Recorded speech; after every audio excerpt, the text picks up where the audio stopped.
မှာမွေးဖွားခဲ့တဲ့ဇိုးတုံသွေးပါတငယ်ချင်းရေ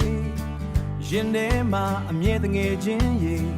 ရင်ထဲမှာအမြဲတတိရတဲ့ငါရဲ့ချစ်သူဇိုးတုံမလေး